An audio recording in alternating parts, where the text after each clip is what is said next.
Hi everyone, I'm back to finish the book Kaya's Hero, and today I'll read chapter 4 and the peek into the past. So let's continue on with chapter 4.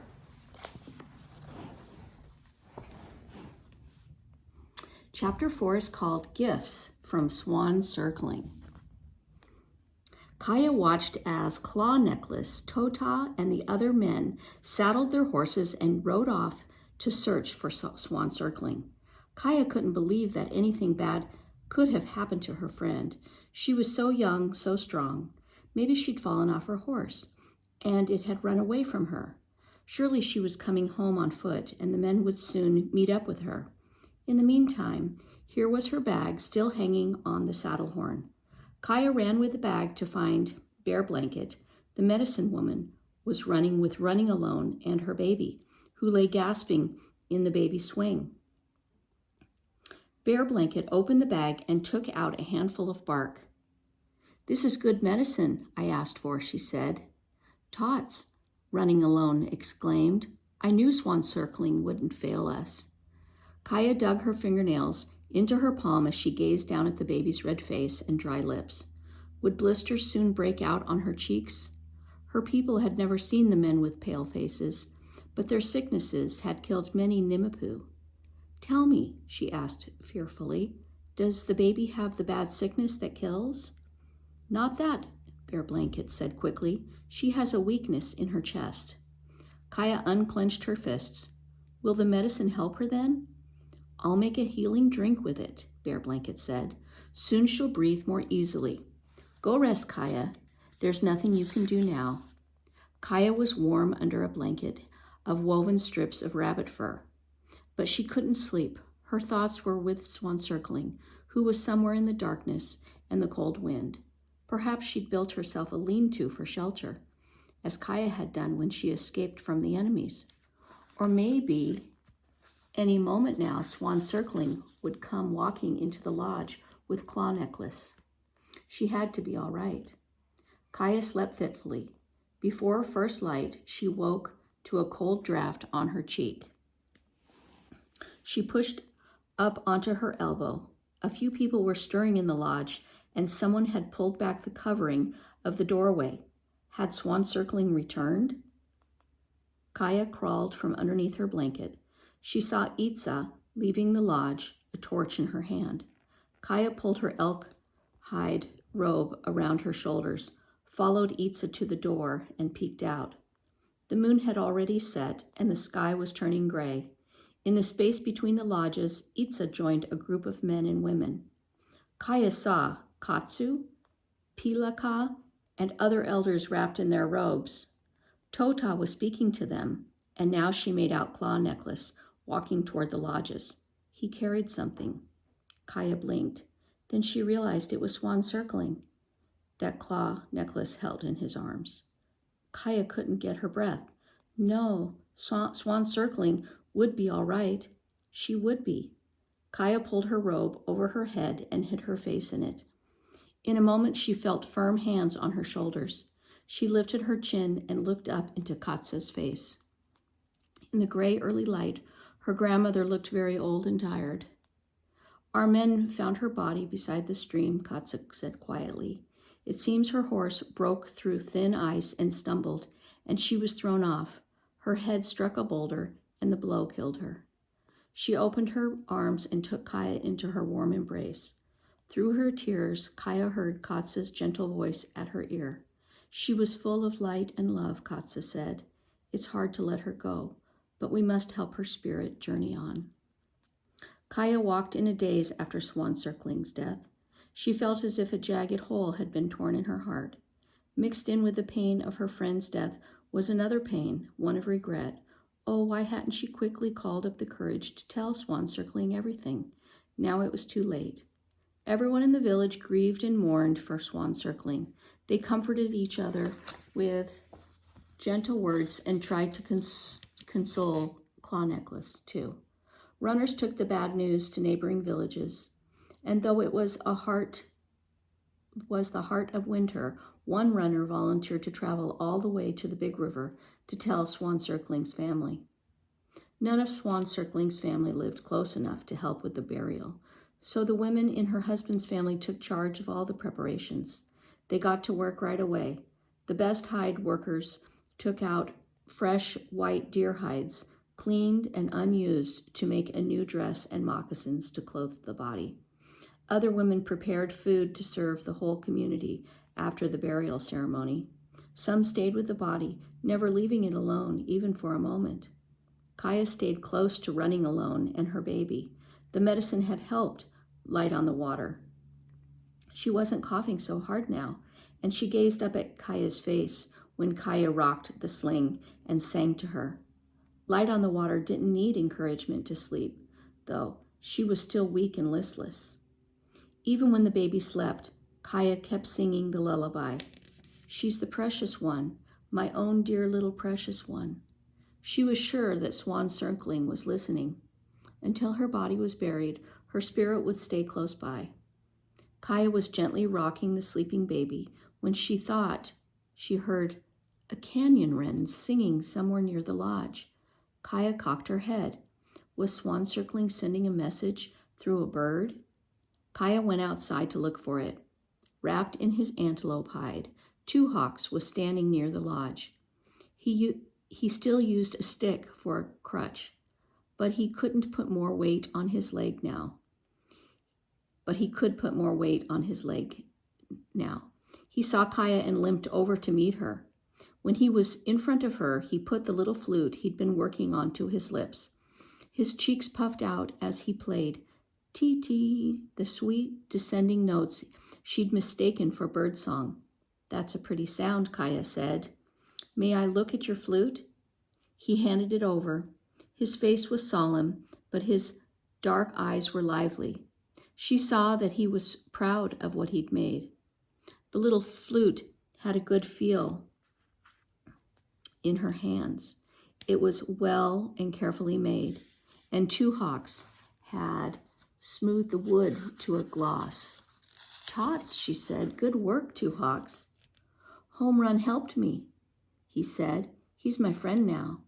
I see he's helping you with words too, she said, and you've made a good flute. Now you have to learn to play it. I can play, he insisted. He brought the flute to his lips and blew. His eyes narrowed in concentration. Tee-tee-too, he played. This time he was able to add a third note to the song. Two Hawks' success lifted Kaya's sad heart a little. His leg was healing, and he was a happier boy now, and it seemed that Light on the Water would get well. These were things to be thankful for in this dark time.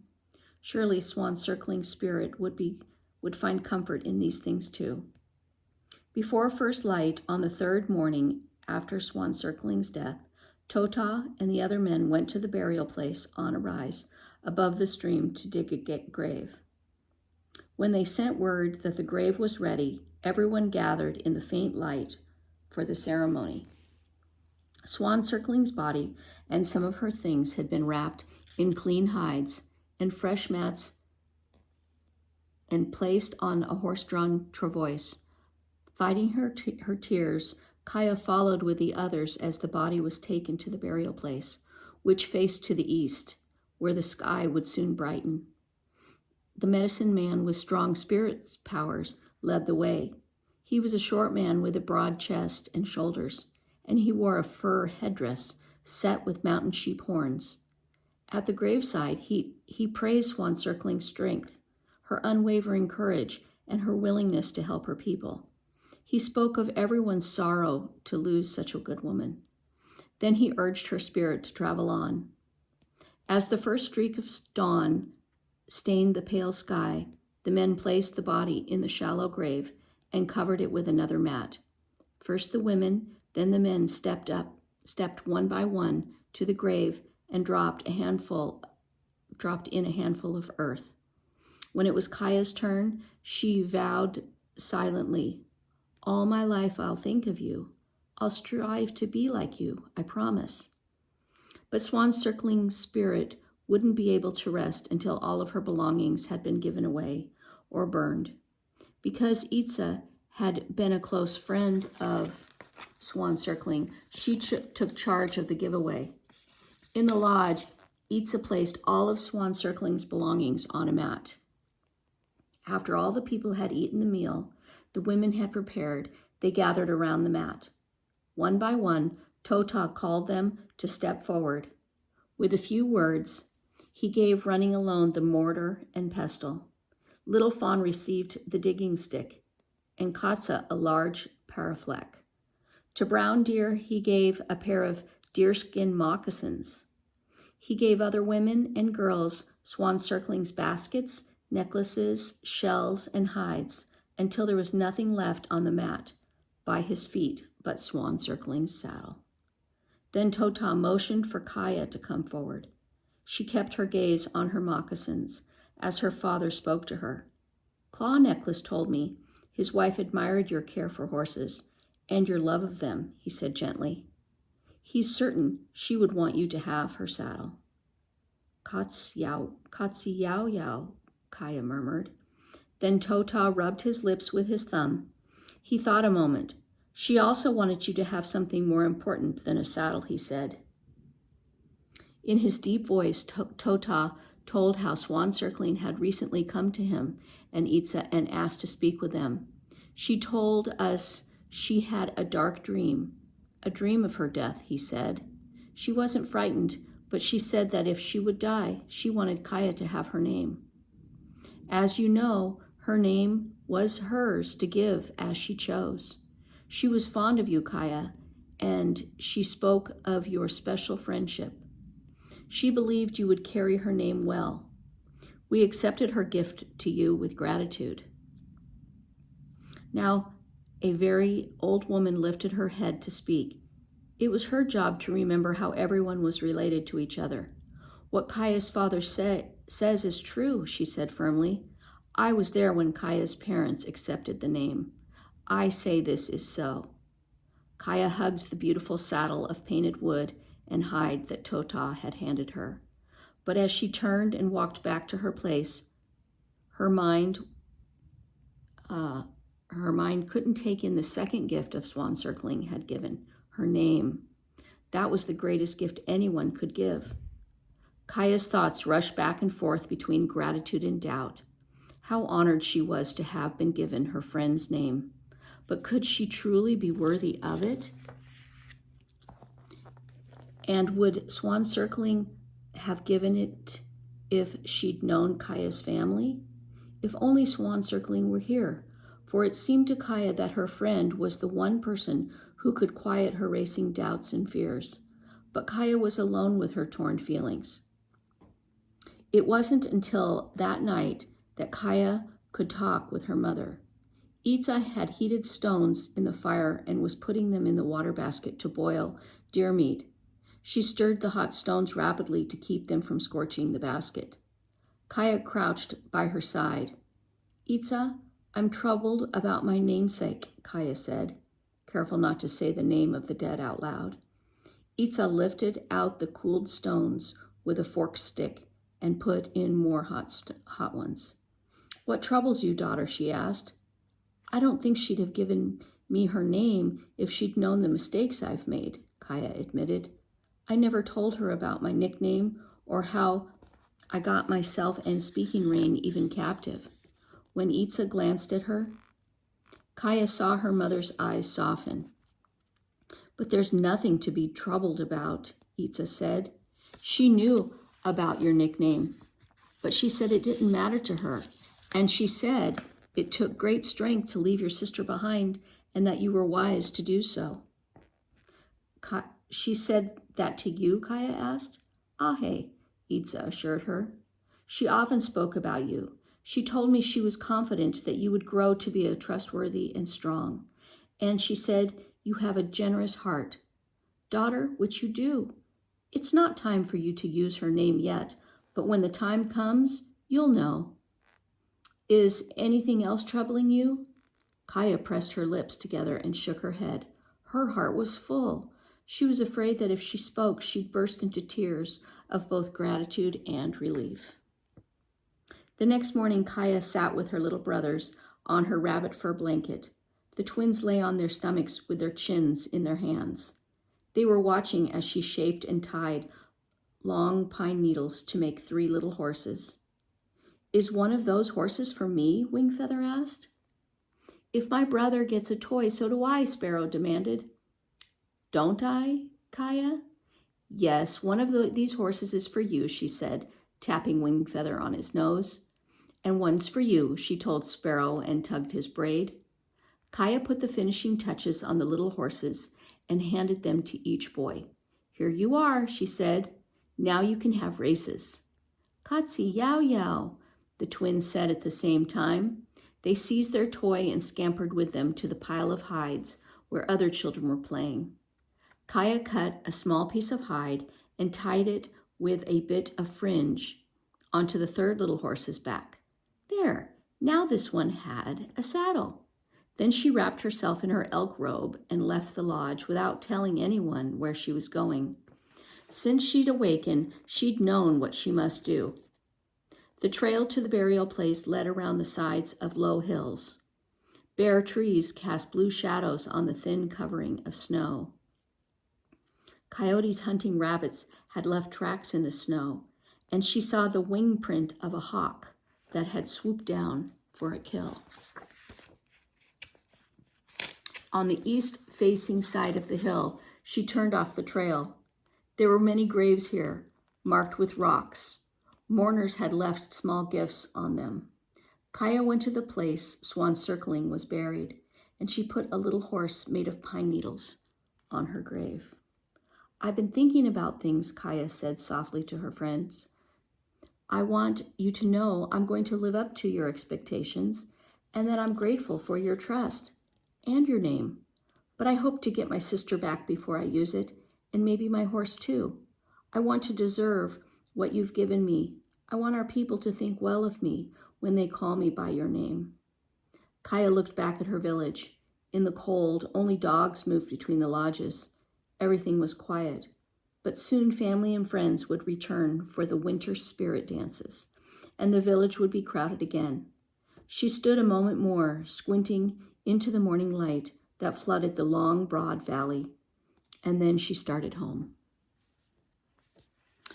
And that's the end of our book, and I will now read A Peek into the Past, looking back in 1764.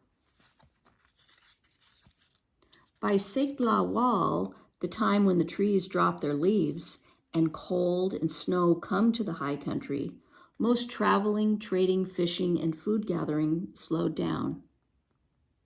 It was a quiet time for being inside, warm and close with family and friends, while rivers froze and the thick snow blanketed the land. In winter, there was plenty of time for making and mending all the beautiful, useful clothing and tools the Nez Perce needed all year round. Men and boys made ropes from horsehair, wove hemp into nets for fishing, whittled sticks to make arrows, and chipped stones to make sharp arrowheads. They glued feathers to the end of their arrows to make them fly swift and straight.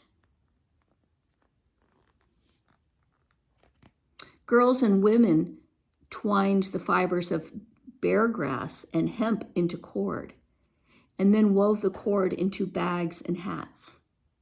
They used berry or root stains to create beautiful patterns.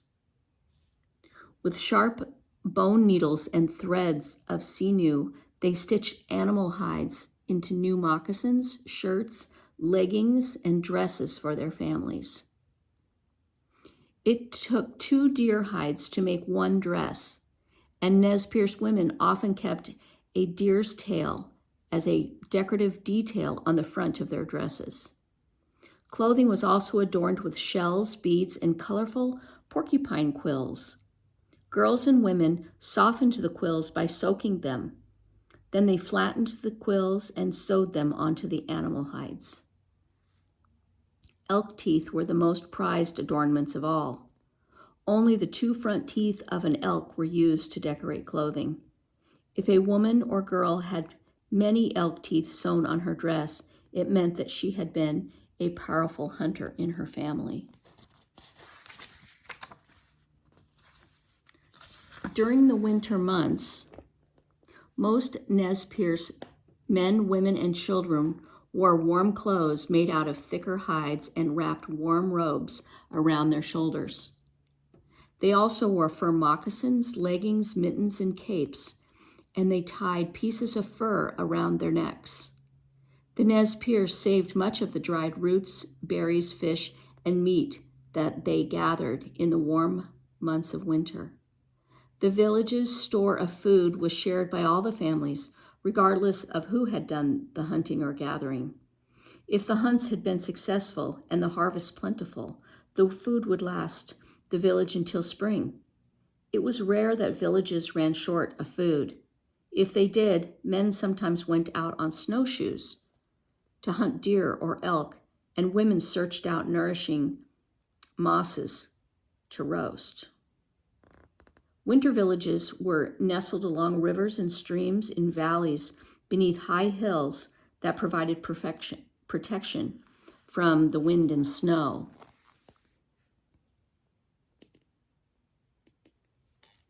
Several families lived together for warmth, company, and protection in large homes made of a framework of lodge poles covered with mats of reeds and grasses. These lodges or longhouses could be up to 200 feet long. Fires burned in a row down the middle of the lodge, and two families shared each fire.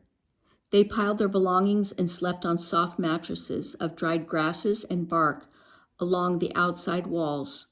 Smoke escaped and daylight entered through the holes in the roof. In the dusky and crowded interior of the lodge, men, women, and children cooked, slept, talked, and told stories, and went about their daily work. But the winter months weren't all about hard and lean times. They were also an important time for ceremonies. Nez Perce held one of the most important ceremonies, the medicine dances, or Weyakweetik, in the winter. For days and even a week at a time, family and friends gathered in a longhouse for all-night ceremonial dancing and to sing the songs taught to them by their guardian spirits. The Nez Perce believed that spirits, who usually took the form of animals or birds, granted people special powers and helped them throughout their lives. Children Kaya's age were permitted to watch the dances because one day, after their guardian spirits came to them during their vision quests, they too would take part in the dancing. Best of all, on cold winter nights, children gathered to listen to their elders tell stories and legends, often about the animals, how the animals lived before the humans came. Some stories explained how certain landmarks came to be, and some were just for fun. Children like Kaya learned them all by heart. In time, they would tell them to their children and grandchildren. Nez Perce still shared these stories today. Perhaps this winter a young Nez Perce girl is listening to this legend about sharing food, an especially important lesson during winter time. The glutton. A husband and wife lived together away from many people. Each day the woman dug roots for them to eat. Each day the man went hunting but brought nothing back. One day the woman thought, I will hide today and find out why he never shoots anything. She saw the man shoot a grouse, and then another, and then another. And that night the woman waited for him to tell her about the grouse, but he said nothing. The next day the woman hid and waited until the man left. She found where he had thrown all the feathers and bones. He'd been cheating on me, the woman thought. Then she packed up and went away. When the man came home, he saw feathers and bones strewn about. She has found me out, he thought. He decided to go to where the people were gathered and look for her. The people were making merry, and the woman was dancing and surrounded by men. The husband became very angry. He took an arrow, drew back his bow, and aimed at her. She turned to him and said, It does not happen to be that I am a grouse. Her talk made him feel ashamed, and he dropped his arrow and went straight home, and the woman stayed right there. Okay, so that's just a little story that they tell. And that is the end of our book of Kaya's Hero. The Story of Giving. And I hope you guys liked that book. And next video, I will read book 4, all about Kaya. Okay, bye.